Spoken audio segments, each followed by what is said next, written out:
Share ko lang itong nabili kong piggy bank at handmade wooden bill bank sa Shopee. Napabili nga ako ng mga ito dahil yung anak ko at ang pamangkin ko ang daming gusto sa live. Pabili dito, pabili doon, puro request.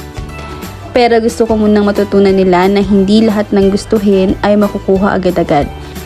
So dito sa bill bank, nilagyan ko ito ng long-term goal. So ayan yung mga gusto nilang bilhin pang long-term. Cute lang talaga ng alikansiyang to dahil very aesthetic. So ito namang piggy bank, dito naman yung short-term goals o yung mga gusto nilang bilhin o yung kinikrave nila na mas madali lang pag-ipunan. So para paghirapan nila yung mga ilalagay nilang kaperahan dyan, naisipan kong magkaroon ng mga iba't ibang challenge at may mga premyo sila doon. So bawat premyo nila, dyan nila ilalagay. At least napaghirapan nila yung prices na yon at sisimulan nilang ipunin yon at hindi agad gagastusin. So, ayan, si Batang Zay, ang gusto niya, Kidzona and Movie, Toys, Sangyup, at Coco Milk Tea. Ito naman yung kay Gen Z or kay Ate Enwa. Yan, mga pang eyelashes and makeup, milk tea, takoyaki, mga kinikrave niya. Yung long term niya, iPhone 14! Malayo-layo pa sa katotohanan, pero push! May kasabihan namang pag may sinuksok, may madudukot. Diba? At least nangarap. At kay Batang Zay naman, ito naman yung VR Pro headset. Iba na talaga ang mga kabataan ngayon. Maharlika ang mga kagustuhan, Jessica. So bilang nanay, nako, nahilo talaga ako. Ito na ang naisip kong solusyon sa problema. O, panoorin niyo itong mga moms. Ito talaga yung dahilan kung bakit ko ito gagawin. Ano gusto mong bilhin? Sa Red Room. Ano nga Mamahal yun eh. Ano po? Ano yung gusto mong bilhin?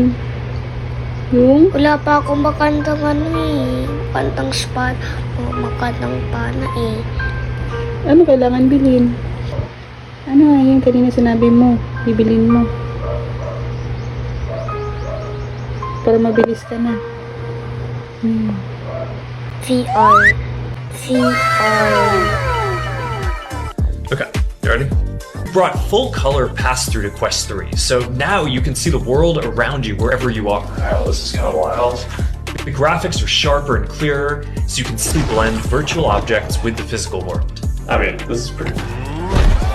With mixed reality, you can work out in your own living room. Fighting agents is that? How? Just gotta take out this office, you know? You wanna get medieval? Yeah, let's do it. Here we go. Ooh, I think I got a deep cut on that. Not looking good. I could have broken.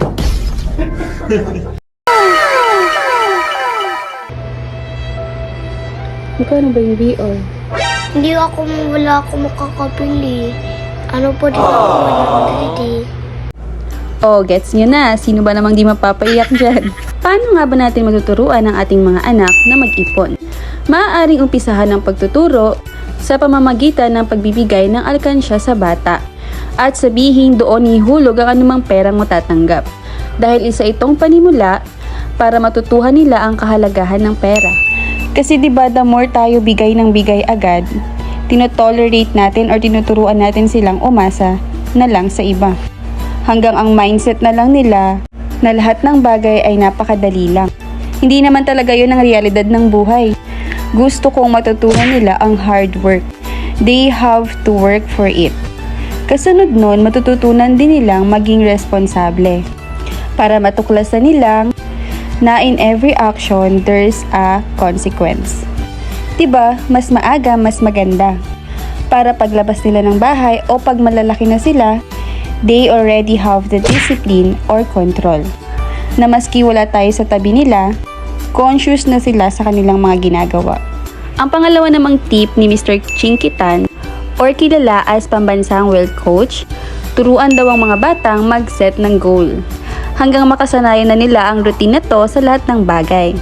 Totoong mag-ipon ay di biro. Sa hirap ba naman ng buhay ngayon, parang ang hirap-hirap ng mag-ipon. Pero di ba nga may kasabihan tayo, if there's a will, there's a way. At ang mahalaga, matutunan nilang paano pahalagahan ang bawat bagay. At maging masaya sa makakamit na pangarap. Kung isa ka ding nanay na tulad ko, Tulungan natin ang ating mga anak na makapagsimula at matutunan ang gantong mga simpleng bagay hanggang madala nila sa paglaki nila ang pagiging financially responsible.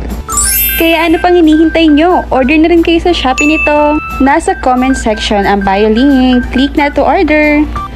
Sana marami kayong natutunan. Okay, bye. Enjoy! Anak mo ba naman gustong maging yaman?